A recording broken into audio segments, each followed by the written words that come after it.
Hello students, welcome back to my channel. So practice set 1.1 के पहले वाले जो क्वेश्चन हैं वो मेरे चैनल पे ऑलरेडी अपलोडेड है अप टू क्वेश्चन नंबर 3। आज हम आगे के क्वेश्चन देखने वाले हैं, क्वेश्चन नंबर 4 से लेकर आगे के क्वेश्चन।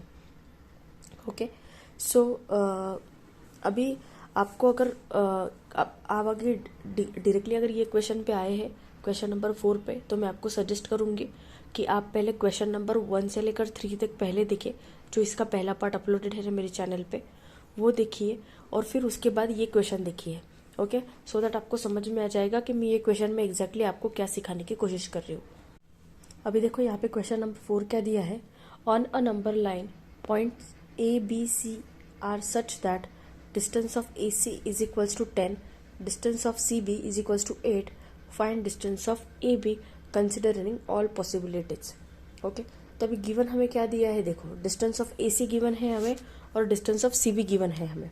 ओके, तो अभी पहले केस हम कंसिडर क्या करेंगे कि अगर मान लो पॉइंट जब बी बीच में है ए और सी के। ओके, मान लो बी पॉइंट ऐसी जगह पे है जो ए और सी के बीच में आता है। अभी मैं इसे रफी ड्रॉ करती हूँ, आप प्रॉपर स्केल से डायग्राम ड्रॉ करना। ओके, अभी देखो मान लो अभी बी पॉइंट मैंने ऐसे लिया है। अभी डिस्टेंस ऑफ ए सी हमें कितना दिया है, बी को मैंने 10 पे लिया है, राइट। और ये मान लो ए यहाँ पे है और ये सी यहाँ पे है। ओके, तो ये जो टोटल डिस्टेंस है, डिस्टेंस ऑफ ए सी, ये हमें कितना गिवन है, 10 गिवन है। और डिस्टेंस ऑफ बी सी हमें कितना गिवन है, 8 गिवन है। ओके, मतलब ये पूरा ए से लेकर सी तक का डिस्टेंस 10 है और ये बी से लेकर सी तक का डिस्टेंस 8 है। ये हमें गिवन ही है। हमें क्या करना है, distance of A B find out करना है considering all possibilities. Considering all possibilities मतलब क्या कि मान लो कभी पॉइंट बी बीच में रहेगा, कभी पॉइंट ए बीच में रहेगा, कभी पॉइंट सी बीच में रहेगा। तो पहली पॉसिबिलिटी हम क्या कंसिडर कर रहे हैं, जब पॉइंट बी बीच में रह रहा है। ओके, बी बीच में रह रहा है तो वो केस में कैसे आएगी distance of A B. Okay, तो अभी हमें पता है डिस्टेंस ऑफ ए बी कैसे निकलेगा, ये टोटल ए सी है। ओके, ए सी कैसे, ए बी कैसे निकलेगा, ये ए सी में से अगर मैंने बी सी सब्सट्रैक्ट किया तो मुझे ए बी मिलेगा।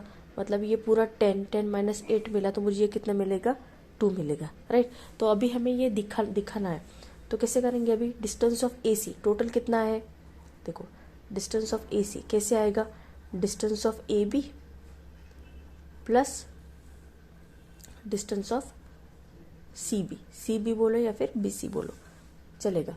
ओके, अभी डिस्टेंस ऑफ ए सी हमें गिवन है, कितना गिवन है, 10 गिवन है। डिस्टेंस ऑफ ए बी हमें निकालना है।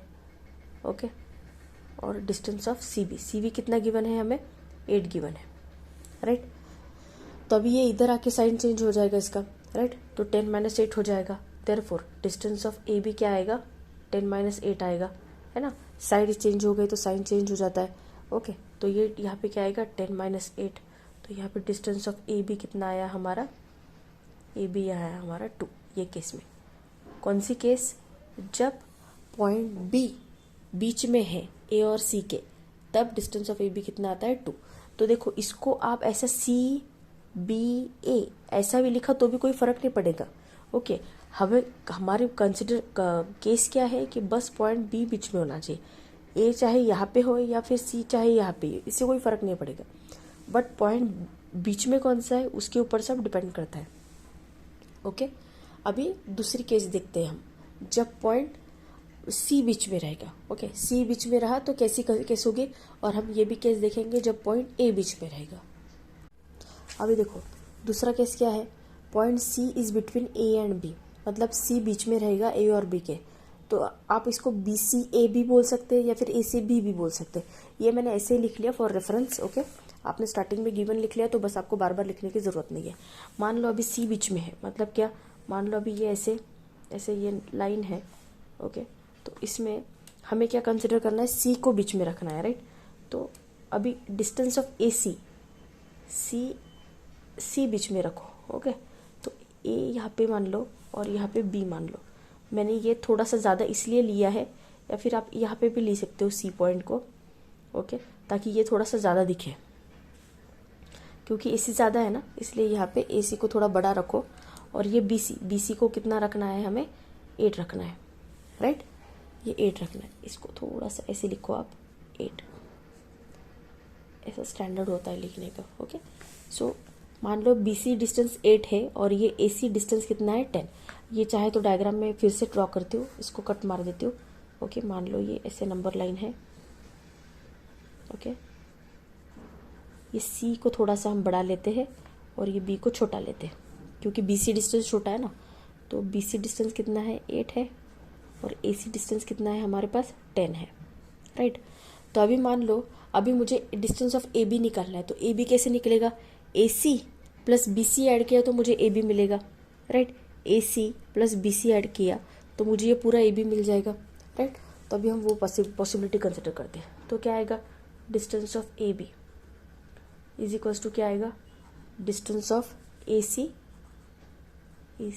प्लस डिस्टेंस ऑफ CB लिखो या फिर BC लिखो, एक ही बात है। ओके, तो डिस्टेंस ऑफ AC कितना है 10 प्लस डिस्टेंस ऑफ CB कितना है 8। तो ये केस में डिस्टेंस ऑफ AB कितना आ जाएगा, 10 प्लस 8 18। ओके, तो ये केस कैसे हो गए, जब पॉइंट C बीच में है तब कंसिडर करेंगे हम, मतलब पॉइंट C बीच में होगा तो AB की वैल्यू कितनी आएगी 18 आएगी। अभी हमें थर्ड केस क्या कंसिडर करना है, जब पॉइंट A बीच में होगा B और C के। ओके, अभी देखो केस 3 क्या है, जब पॉइंट A बीच में रहेगा C और B के। तो CAB भी लिख सकते हैं हम या फिर BAC भी लिख सकते हैं। ओके, तो अभी डायग्राम ड्रॉ करते हैं। देखो मान लो अभी देखो डिस्टेंस ऑफ A को हमें बीच में लेना है, राइट। तो AC का डिस्टेंस कितना है 10 और CB अभी B मान लो, और ये CB क्या बोल रहे हैं, ये CB का डिस्टेंस बोल रहे हैं 8। तो ये ऐसा पॉसिबल हो सकता है क्या कि ये CB 8 होगा, इतना ही डिस्टेंस है 10। ओके, और ये इतना पूरा डिस्टेंस 8, ऐसे हो सकता है क्या, क्योंकि BC का डिस्टेंस तो सबसे बड़ा होगा ना। वो पॉसिबल हो रहा है क्या हमारे केस में, बताओ। ठीक है, समझ रहे हो आप। देखो मैं क्या बोल रही हूँ कि AC का डिस्टेंस कितना गिवन है हमें 10 और BC का ये पूरा टोटल डिस्टेंस कितना दिया है हमें 8 दिया है।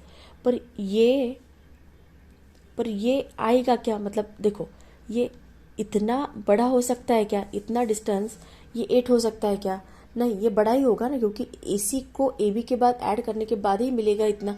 तो ये इतना बोल रहे 8 है, तो ये पॉसिबल हो सकता है क्या, नहीं हो सकता है। इसलिए हम क्या बोलेंगे, point A cannot lie between B and C। Therefore conclusion क्या होगा हमारा, point A cannot lie between B and C या फिर C and B बोलो। ओके, तो हम यहाँ पे क्या बोलेंगे, point A cannot lie between B and C, therefore it is not possible to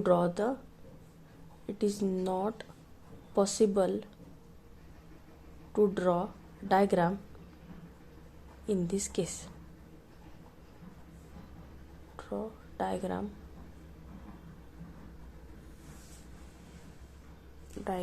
in this case। Okay, समझ रहे हो आप। नेक्स्ट क्वेश्चन देखते हैं।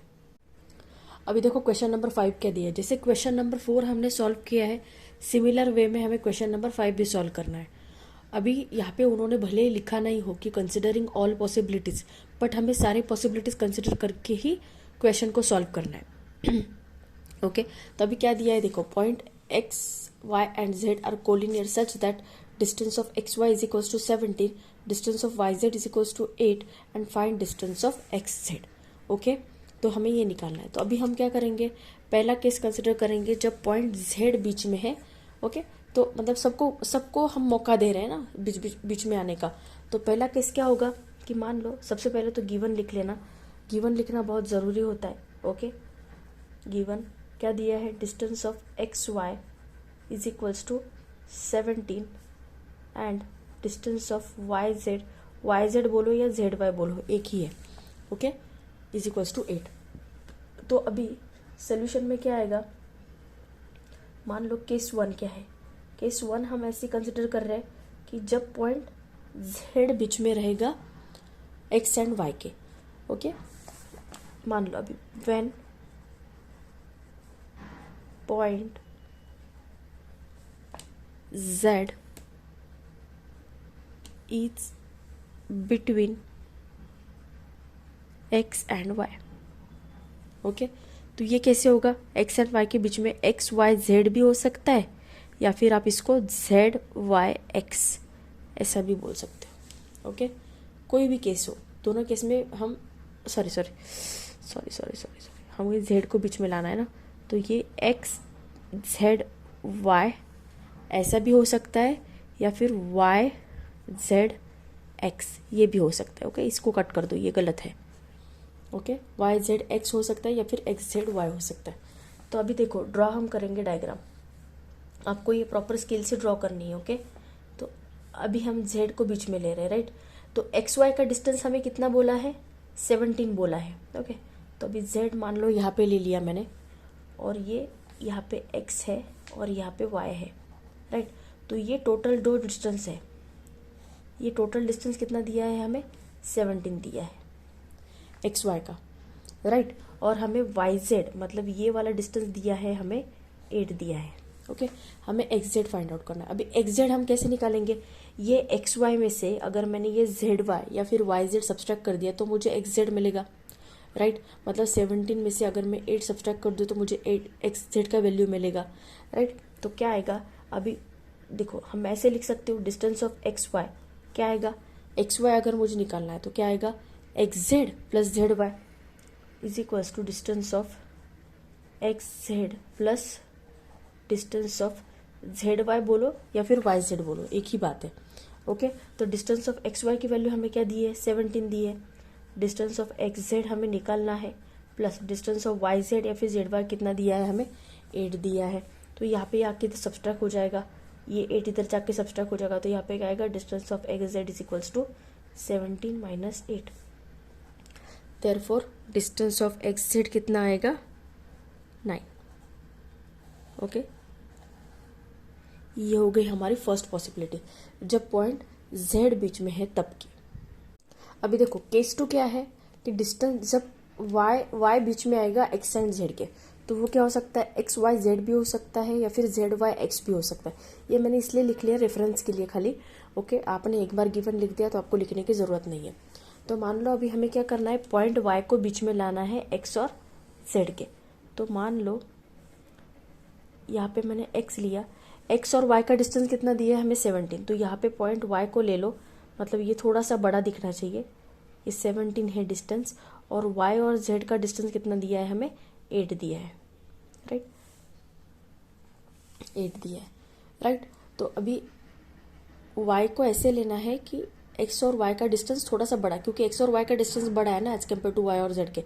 तो X Y is equal to 17 और y z कितना आया, 8 आया, राइट। तो अभी हमें वैल्यू क्या निकालनी है, एक्स जेड की वैल्यू निकालनी है। तो एक्स जेड कैसे मिलेगा, जब मैं X Y plus Y Z के डिस्टेंस को ऐड करूँगी तब मुझे एक्स जेड मिलेगा। तो क्या आएगा, डिस्टेंस ऑफ एक्स जेड क्या आएगा, distance of X Y plus distance of Y Z, right. तो एक्स वाई का डिस्टेंस कितना है, 17 और वाई जेड का डिस्टेंस कितना है, 8। तो ये कितना आएगा, 25। तो डिस्टेंस ऑफ एक्स जेड हमारा कितना आया, 25। ये कौन सी केस में, जब पॉइंट y बीच में है तब के केस में, जब पॉइंट y बीच में है x और z के, वो वाले केस में। अभी देखो केस 3 क्या दिया है, when point x is between y and z। Okay, तो ये y x z भी हो सकता है या फिर z x y भी हम लिख सकते हैं। अभी देखो y और z के डिस्टेंस बीच का डिस्टेंस हमें कितना दिया है, 8 दिया है, राइट। तो ये टोटल डिस्टेंस हमारे पास कितना है, 8। तो अभी हमें पॉइंट x को ऐसे लेना है सो दैट x और y का डिस्टेंस 17 है। तो अब आप मुझे बताओ, यहाँ पे अगर ये पूरा ही y z 8 है तो यहाँ पे ये इतना डिस्टेंस कभी 17 आ सकता है क्या, नहीं, क्योंकि ये बड़ा डिस्टेंस है ना, ये इसमें बैठ नहीं सकता है। तो अगर मान लो यहाँ पे मैंने x लिया, ये पूरा 8 है, y से लेकर से z तक का डिस्टेंस 8 है, तो x और y के बीच का डिस्टेंस 17 आ सकता है क्या? नहीं आ सकता है, क्योंकि ये बड़ा ही अगर 8 है तो ये छोटा, मतलब एक्स वाई को हम यहाँ पे पुट ही नहीं कर सकते ना, पॉसिबल ही नहीं है, क्योंकि वो, तो हम क्या बोल सकते हैं, it is not possible to draw diagram in this case, it is not possible to draw diagram in this case.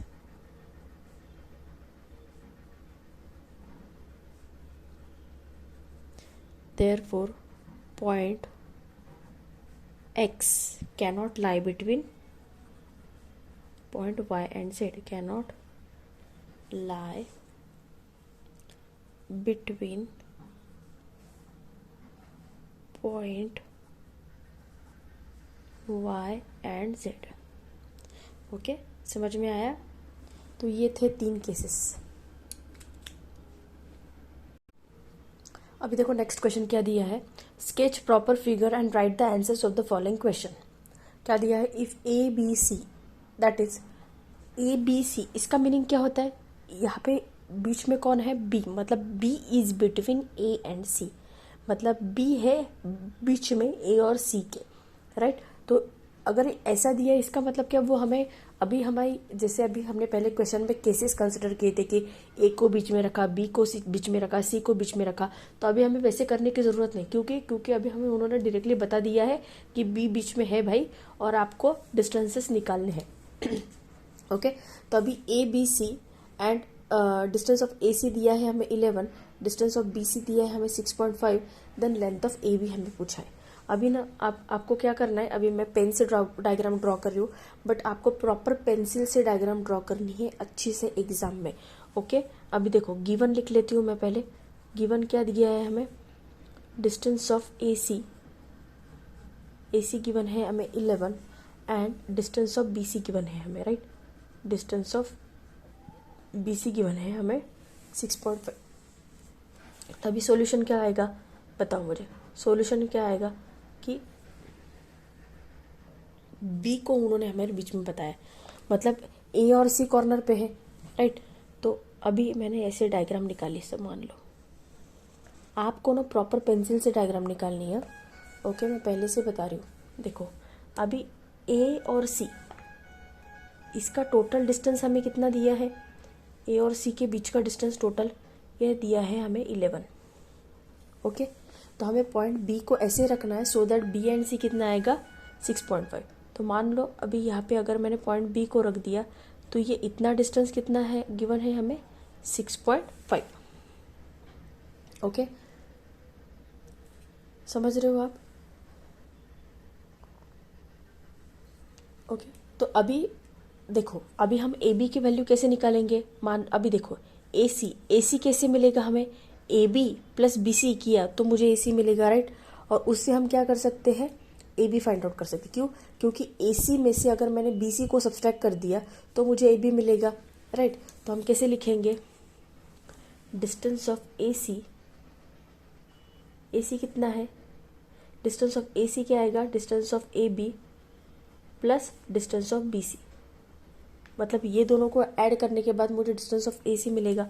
तो ए सी कितना गिवन है हमें, 11 गिवन है, डिस्टेंस ऑफ ए बी हमें निकालना है, राइट, और डिस्टेंस ऑफ बी सी हमें कितना गिवन है 6.5। ओके, तो therefore distance of A B कितना आएगा, डिस्टेंस ऑफ ए बी आएगा 11 माइनस 6.5। अभी बहुत बच्चों को पॉइंट के एडिशन नहीं आती तो मैं करके बता रही हूँ, 11.0 माइनस 6.5 ये क्या आएगा, 10 माइनस 5 इधर कैरी दिया, यहाँ पे 10 में से 6 गया 4, तो ये कितना आएगा 4.5 आएगा। ओके, यहाँ पे 0 में से 5 जा नहीं सकते इसलिए यहाँ पे 10 हो गया, इधर से कैरी लिया 10 माइनस 5 आएगा, इधर कैरी दिया तो यहाँ पे बचा 10, तो 10 माइनस 6 कितना आएगा 4।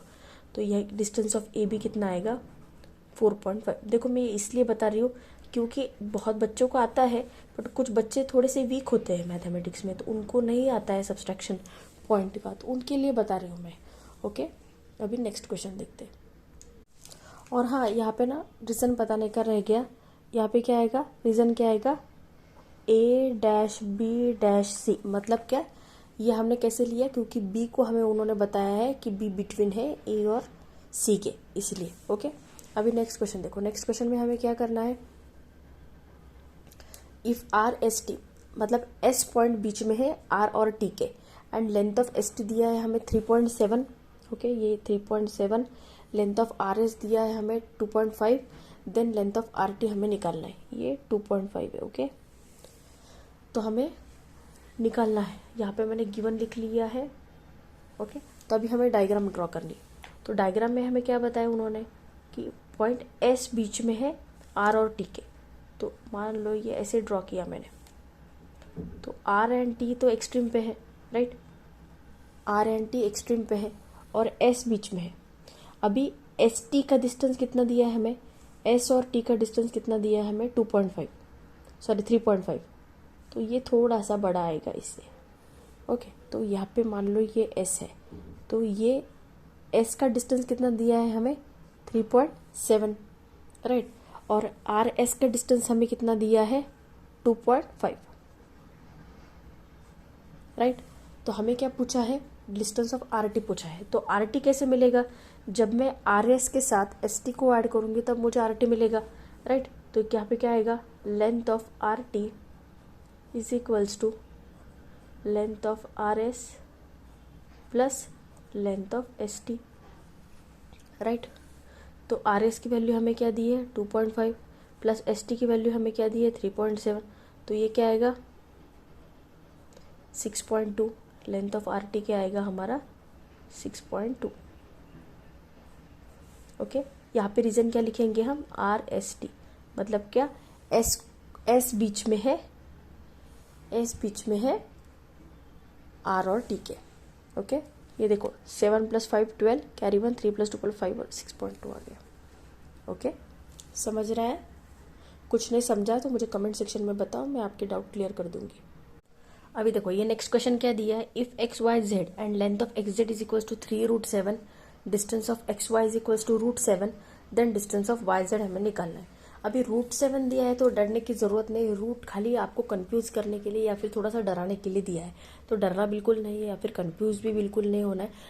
हम आसानी से क्वेश्चन को सॉल्व कर सकते हैं। ओके, तो सबसे पहले हम क्या करेंगे, डायग्राम बना लेंगे। तो डायग्राम में क्या दिया है हमें, एक्स जेड क्या दिया है, वाई बीच में दिया है, राइट, मतलब एक्स और जेड एक्सट्रीम एंड पे है, राइट, वाई बीच में है। तो हमें लेंथ किसकी दी है, एक्स जेड दिया है टोटल 3√7। ओके, ये टोटल हमें दिया है 3√7 एक्स और जेड की वैल्यू, और एक्स वाई मतलब यहाँ पे ये वाली यहाँ पे वाई है और इसकी वैल्यू हमें क्या दी है √7 दी है, राइट। वाई बीच में है और एक्स और वाई की वैल्यू हमें दी है √7। ओके, और ये टोटल एक्स जेड है 3√7। तो अभी मान लो अगर मुझे डिस्टेंस ऑफ वाई जेड निकालना है तो मैं कैसे निकालूंगी, X Y plus X Z में से अगर मैं एक्स वाई को सब्सट्रैक्ट करूंगी तो मुझे वाई जेड मिल जाएगा, राइट।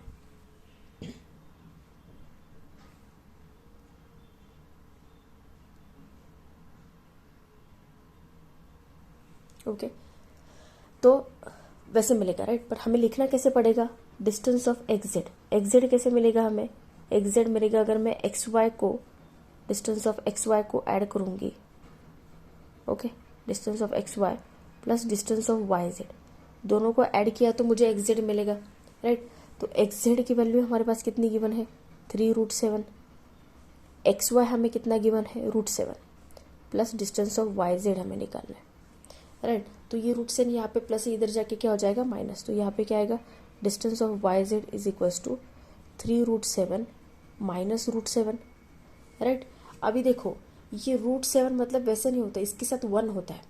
ओके, तो हम क्या करेंगे, ये √7 को कॉमन निकालेंगे बाहर। ओके, तो यहाँ पे क्या आएगा 3 - 1, तो ये क्या आएगा √7 2√7, right.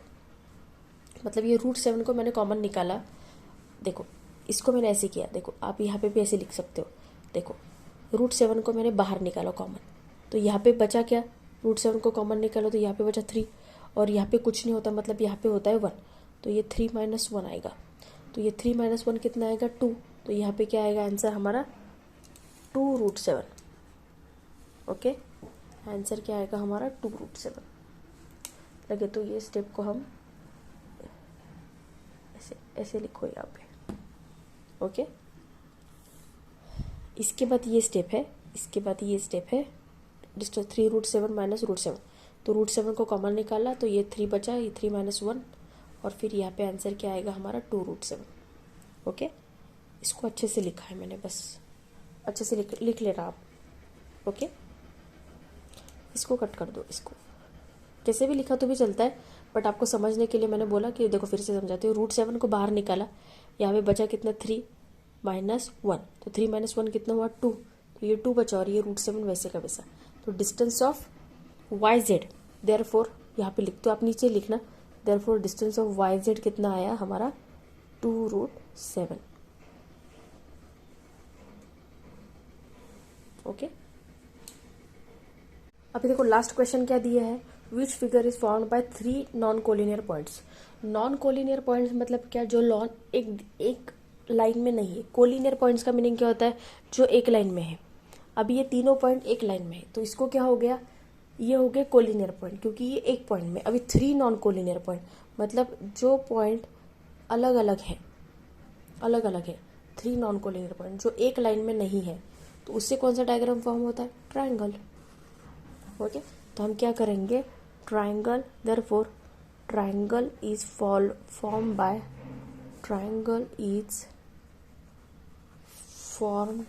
3 non collinear point, formed by 3 non collinear points.